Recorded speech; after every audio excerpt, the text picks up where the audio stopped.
Maya Johnson stepped into the first-class cabin of Flight 229. Her old brown satchel rested against her shoulder, a dark navy jacket folded neatly over her arm at 46. She carried herself with quiet confidence, the kind that spoke in silence rather than noise. The deep blue carpet felt familiar under her shoes. This route from Atlanta to Denver had been as routine as her morning tea for nearly 10 years. She paused at row 2, glanced at her boarding pass again, 2A, window seat, just as she had asked. But there, on her seat, sat an expensive designer handbag, its bright color glowing under the cabin lights. "Excuse me," Maya said softly to the woman in 2B. The woman was in her early 50s, blonde hair, cream suit, the kind of outfit worth more than most monthly salaries.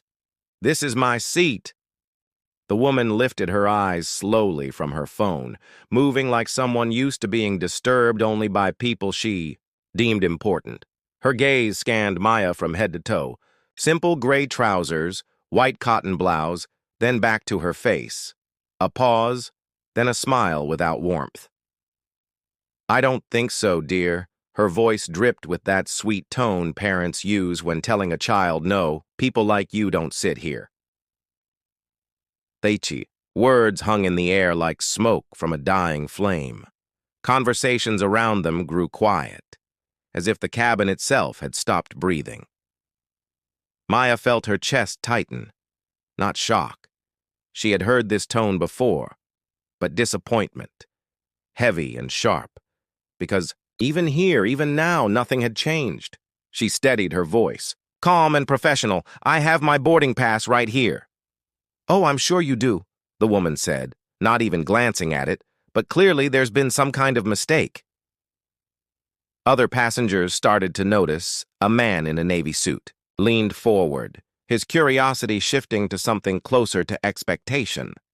A woman across the aisle whispered to her companion, who turned for a better view. Maya stood still, memorizing the curve of that cold smile. 10 years of flying this route, 10 years of building something real, 10 years of proving she belonged in rooms and seats where people looked surprised, too. "See her? You have no idea who you're speaking to," she thought. But she kept the words inside. Instead, she said quietly, "We'll see about that," and pressed the call button above her head. The flight attendant arrived quickly. His tag read, Daniel, hair styled perfectly, smile polished by thousands of customer greetings. Daniel approached with the weary look of someone hoping this would be solved quickly. "Is there a problem here, ladies?" he asked, though his eyes rested on Maya with a silent question. The blonde woman, who had already introduced herself with polished courtesy as Catherine Lowell, immediately began speaking. "Yes, there seems to be confusion about seating. I've flown first class with this airline for more than 20 years, and I've never seen anything like this." Daniel's gaze shifted between them, his thoughts almost visible behind his eyes. Catherine looked exactly like the passengers he served. Most often, expensive suit, effortless entitlement, the voice of private schools and exclusive clubs. Maya, in her simple clothes, represented something his training had never really prepared him for. "Let me check the system," Daniel said, lifting his tablet. But even before his fingers touched the screen, his posture suggested he had already chosen how this should end. "Ma'am," he said to Maya, "it seems there might have been an upgrade mistake. We can move you to business class. It's very comfortable." "No," Maya answered quietly, but with enough firmness to stop him mid-sentence. "I'd like you to check the reservation system again." Catherine gave a pleased nod. "That's a fair solution. Business class is nice." "I paid for seat 2A, Maya continued, calm, steady, "and I'd like to sit in seat 2A. Daniel glanced nervously around, aware that people were watching, phones lowered, magazines closed, heads tilted in quiet anticipation. Some pretended not to listen, but their ears told a different story. "Of course," he said, though his tone betrayed the tension. "Let me just verify a few things."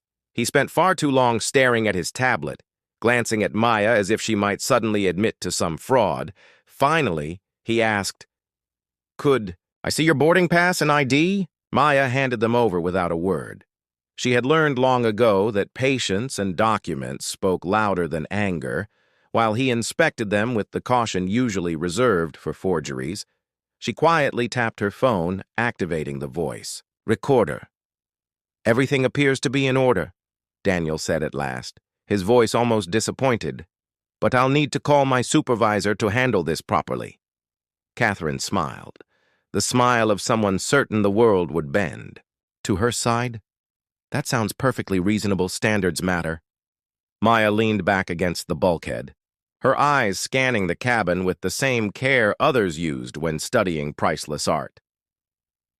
Maya noticed the shift in the cabin. Conversations that had started about business trips and family vacations had turned into whispers about how two bodies angled. For a better view, curious eyes fixed on her, and Catherine's handbag now sat even more firmly claimed over the seat.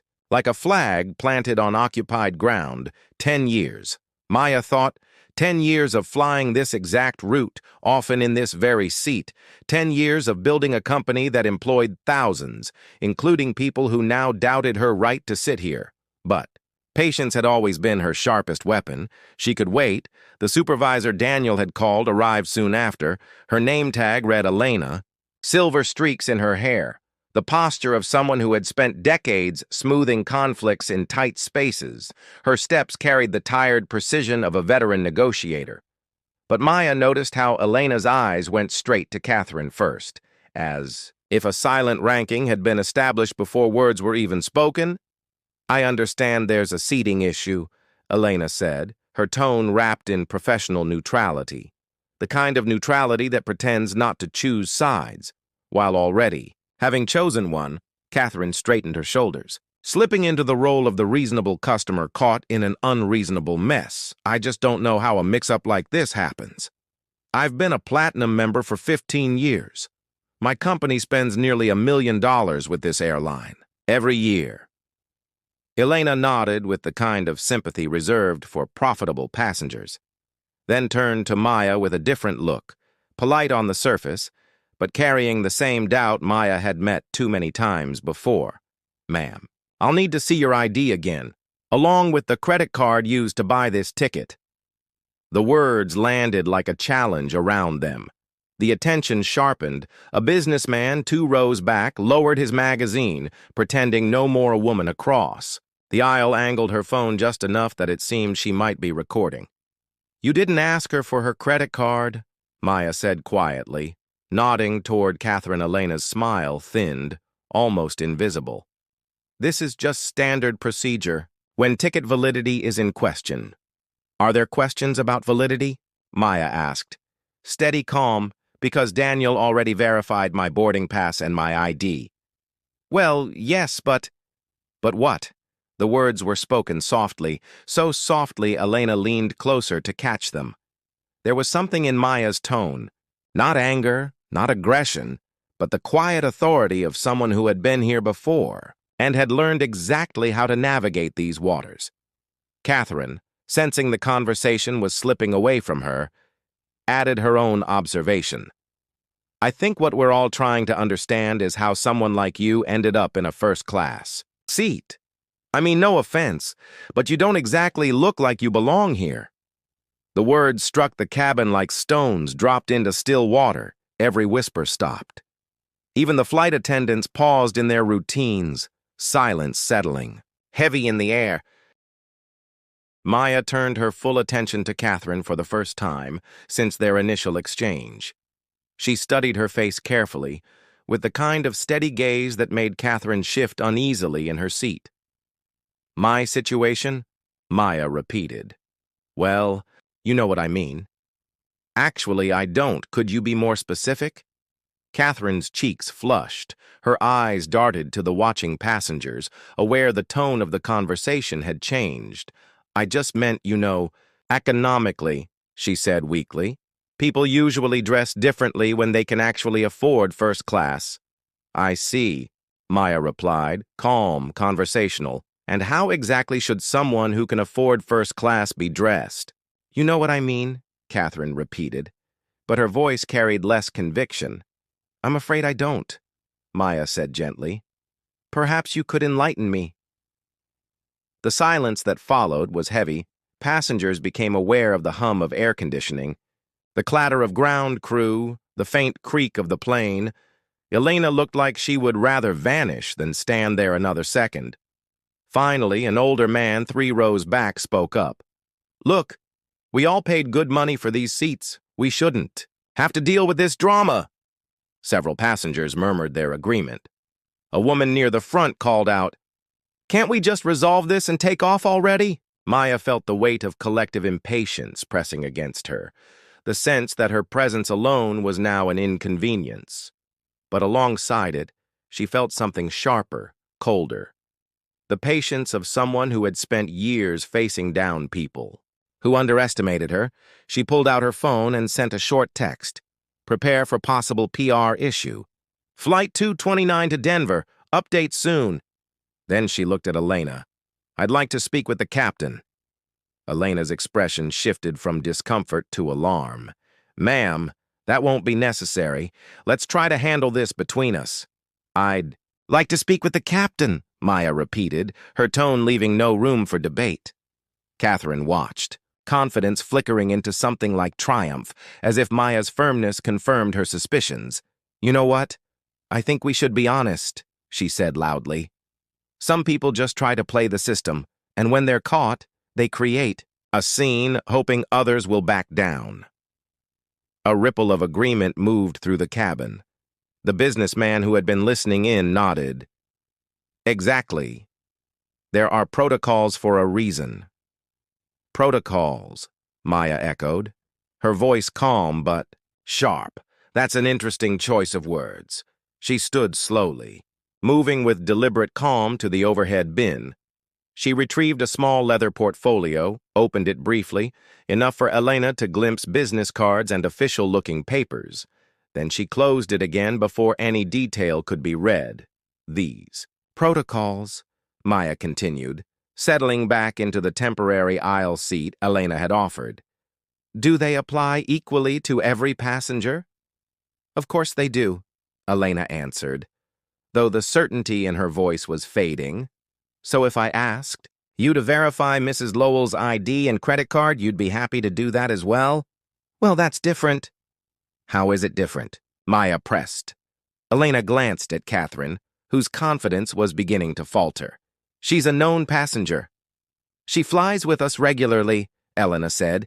And how do you know I don't? Maya asked. Well, it's just obvious, Elena replied, the word landing in the cabin like an accusation. The silence deepened, every sound sharp, every word carrying to the last row. Obvious how? Maya pressed Catherine, sensing Elena was losing control, decided to strike directly. Look, honey, let's be real, she said loudly. We all know what this is about. Some people throw around accusations of racism whenever they don't get their way, but the rest of us see right through it. She turned toward the cabin, clearly expecting agreement. I mean, come on, look at her. Look at how she's dressed. Look at how she's acting. Does she really seem like someone who belongs in first class? Several passengers nodded. A man in an expensive suit called out, She's got a point. Standards matter. Another voice added, We paid premium prices for a premium experience. Maya felt the familiar weight, like she was on trial, for the crime of existing in a place where people did not expect her to be, but instead of anger, she felt something colder, sharper, a quiet focus, an interest in documenting every step of what was happening. She took out her phone again, fingers moving quickly across the screen.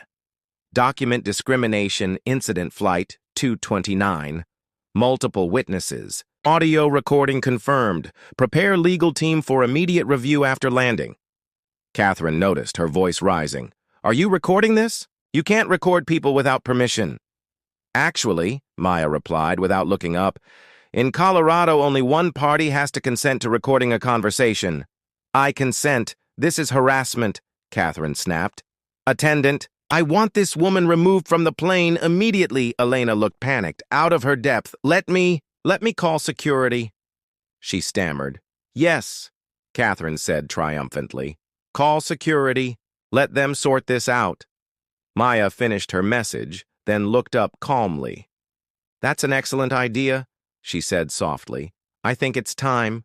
We had some additional perspectives on this situation as Elena reached for her radio. Maya sent one final text. Activate Protocol 7.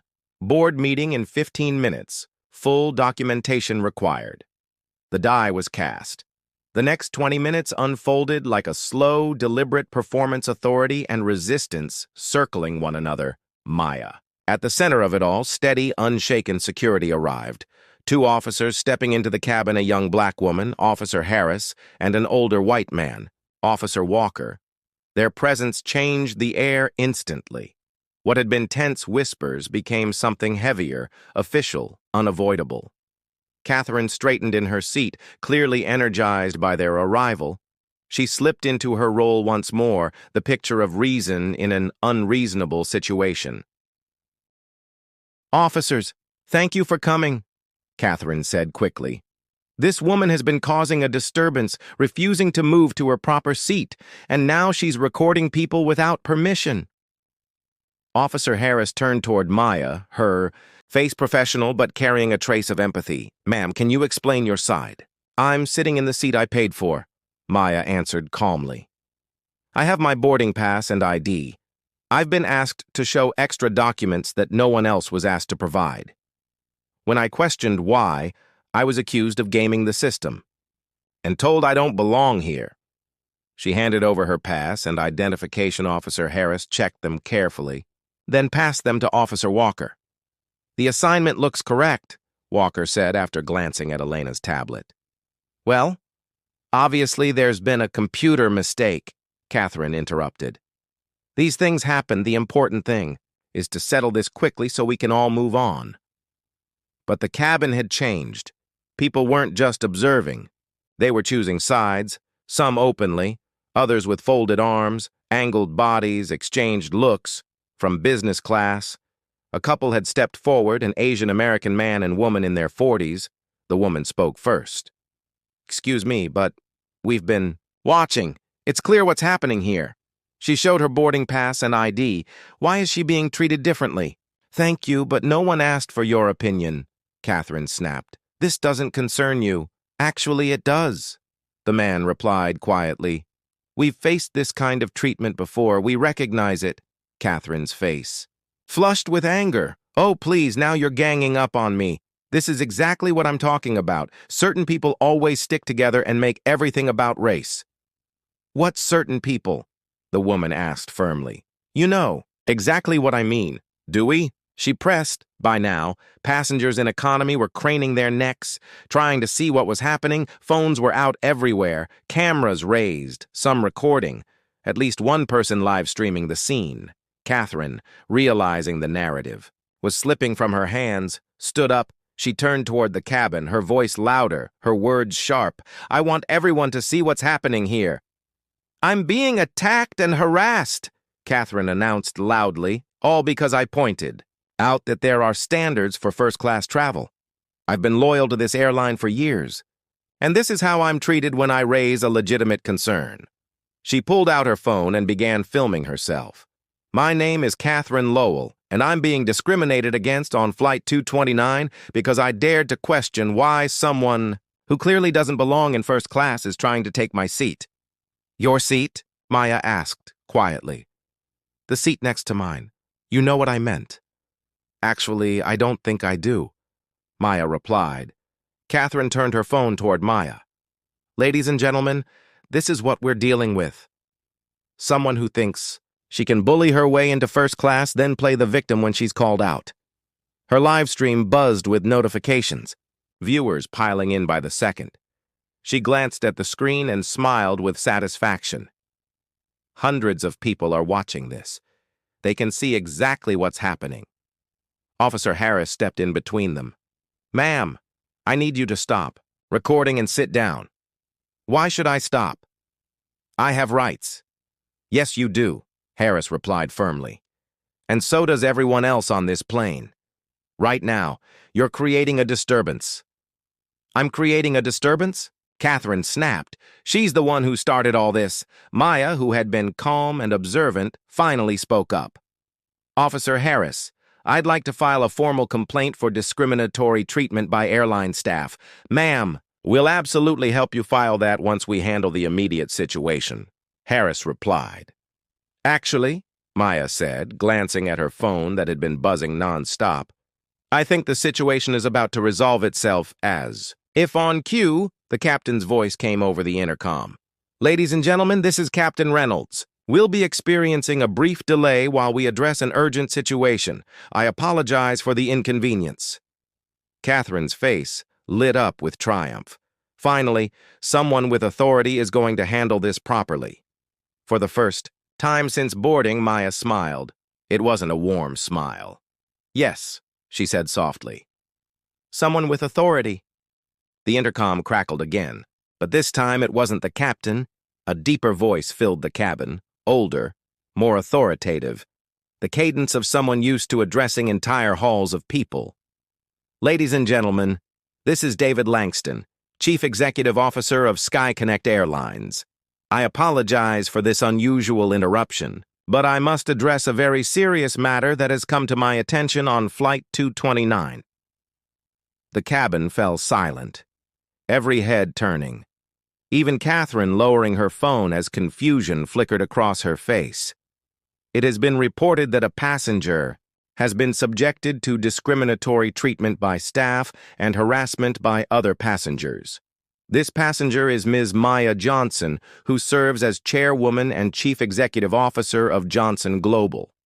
The words struck the cabin like a physical blow. Catherine's face went pale. Alina, the supervisor, looked as though she might be sick. Several passengers who had been filming lowered their phones, realizing they might have been documenting something very different from what they intended. For those who may not be familiar with Ms. Johnson's company, the CEO continued, Johnson Global is the parent corporation that owns a controlling 51% stake in SkyConnect Airlines. Ms. Johnson is not only our largest shareholder, she is also the architect of our industry-leading diversity and inclusion policies. The silence was absolute now. Even the hum of the plane seemed muted. Furthermore, Ms. Johnson has been a regular passenger with us for over 10 years, personally known to our senior management team. Any employee who engaged in discriminatory behavior will face immediate termination. Any passenger who recorded or harassed Ms. Johnson may be permanently banned from our airline. Maya calmly opened her leather portfolio and withdrew a tablet. With a few taps, she displayed her corporate credentials, board positions, and a photo ID that removed all doubt of her identity. Catherine stared at the screen, her mouth opening and closing without words. Ms. Johnson, the CEO's voice went on.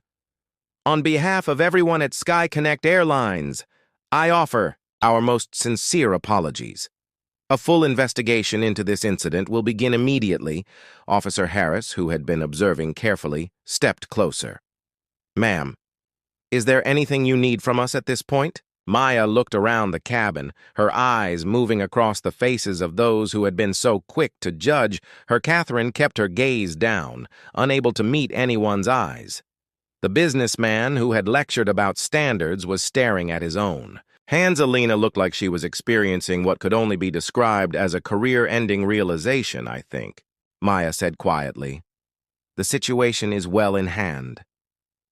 Captain Reynolds' voice returned over the intercom. Ms. Johnson, please accept our apologies for this inexcusable treatment. We are prepared to make any accommodations necessary to ensure your comfort for the rest of your journey. Catherine finally managed to speak, though it came out as a whisper. I didn't know. I had no idea who you were. Maya turned to her, meeting her eyes directly for the first time since the CEO's announcement. And if I had been exactly who you assumed I was, Maya asked softly, would that have made your behavior acceptable? Catherine had no answer. The couple from business class who had defended Maya earlier approached with caution. Ms. Johnson, we're so sorry this happened to you. Thank you for handling it with such grace. Thank you for speaking up, Maya replied. That took courage. Around the cabin, the atmosphere had shifted completely. Passengers who had once watched with curiosity, or even supported Catherine, now avoided Maya's eyes, some whispering apologies under their breath. The passengers who had been live streaming were now scrambling, frantically trying to erase their videos. Officer Walker stepped toward Maya, his tone respectful. "Ma'am, would you like to file formal charges against anyone?" Maya paused, her eyes sweeping the cabin once more. "I think," she said at last, "some people have learned enough for one day." Her expression, however, made it clear that forgiveness and forgetting were two very different things. The consequences, unfolded with the precision of a corporate crisis response plan, because that's exactly what it was. Within minutes, Elena's radio crackled.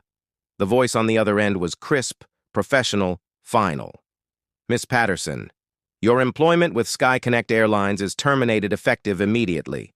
Security will escort you from the aircraft. Your belongings will be sent to you." Elena's face collapsed, the weight of the words crushing her. 10 years with the company, gone in an instant. She looked at Maya with pleading eyes, desperate, horrified. I didn't mean," Elena stammered. "You meant exactly what you said," Maya replied softly. "The only question is whether you understand why it was wrong." Security staff entered and quietly escorted Elena off the plane. The remaining crew were left to calm a cabin full of passengers who were rapidly rethinking their own roles in what had just happened. Catherine had stopped recording and was now frantically trying to erase her video, but her phone kept buzzing with alerts. Too late. Screenshots and clips were already spreading, the story taking on a life of its own across social media. Her phone rang. She answered with a trembling voice. "Hello?" "What? No, I can explain." She listened, face draining of color. "You can't be serious. This is just a misunderstanding." But her employer, a consulting firm specializing in corporate communications, was very serious indeed. The call ended with Catherine staring at her phone in disbelief, as if her entire world had just collapsed. Meanwhile, the couple from business class had started documenting their perspective. Their video didn't focus on conflict, but on Maya's composure and dignity.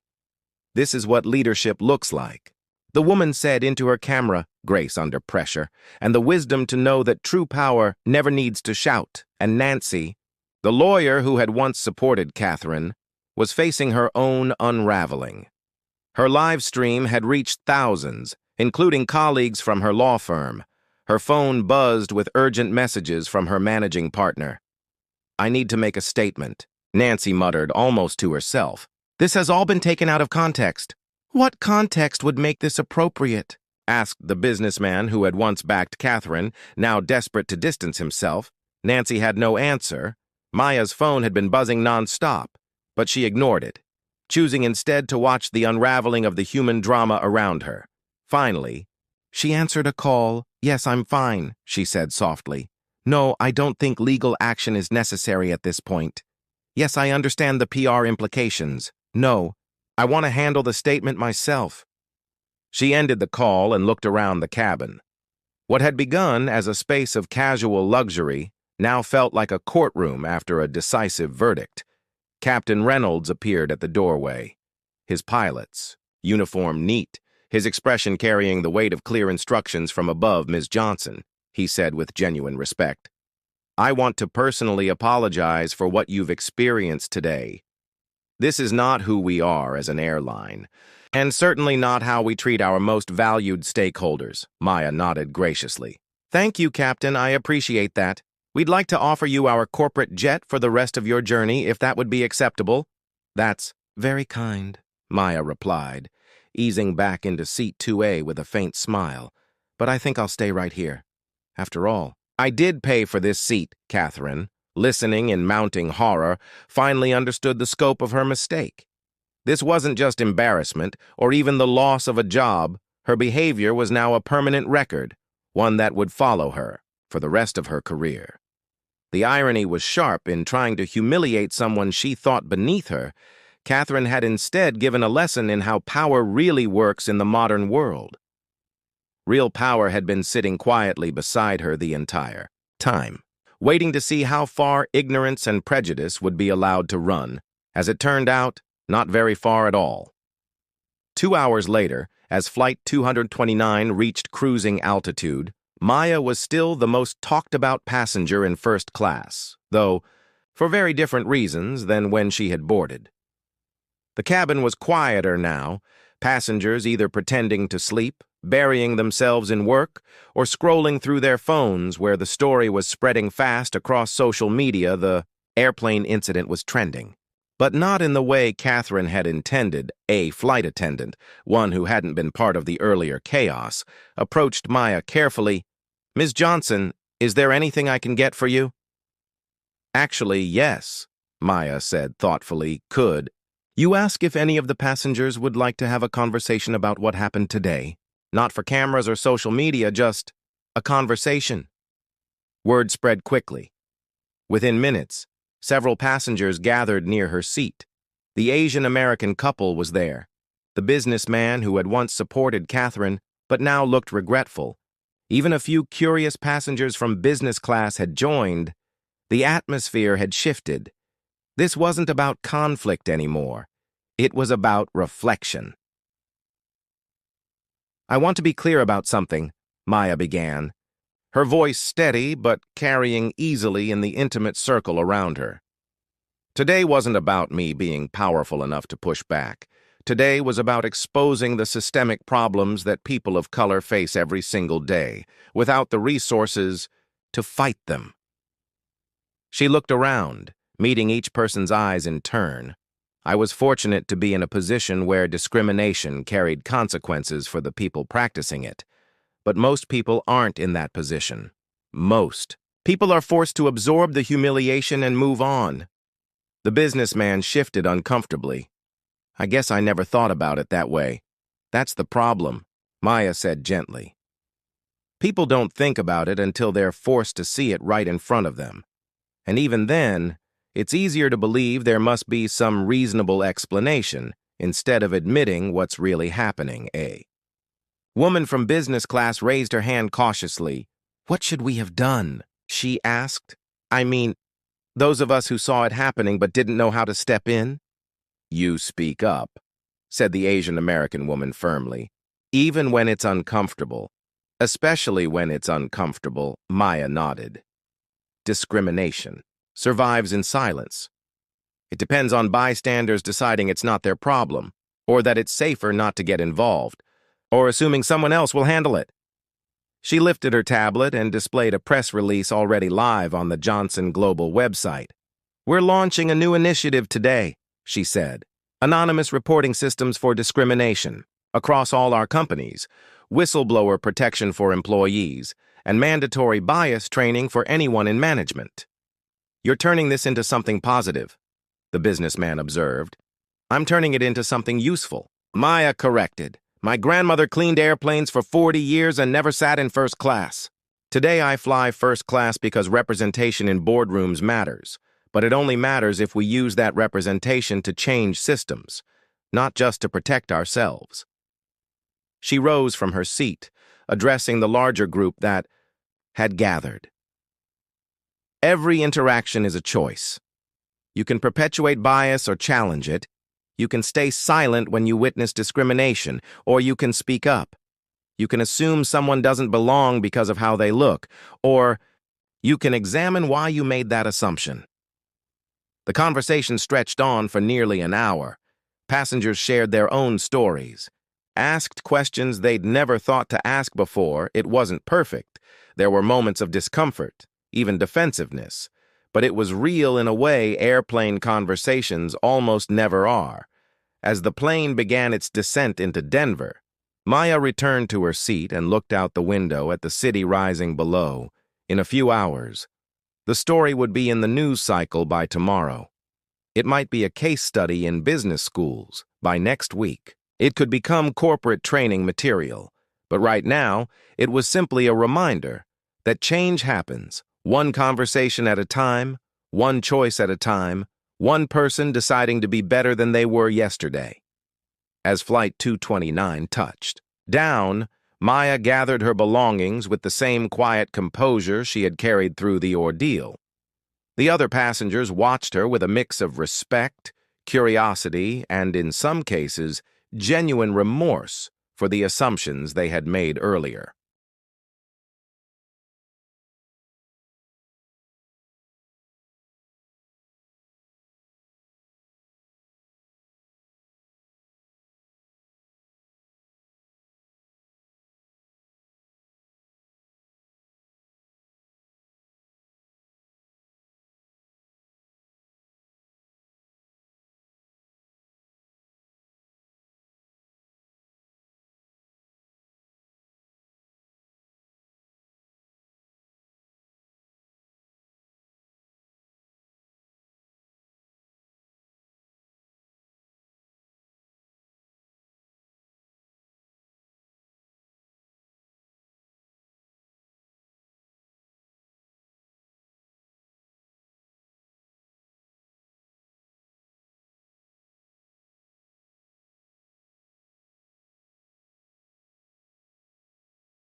The Asian American couple who had spoken up became advocates for bystander training. They spoke at conferences, reminding people that allyship means action, not just theory. And Maya Johnson kept flying commercial, usually in seat 2, as she watched. She listened. She learned.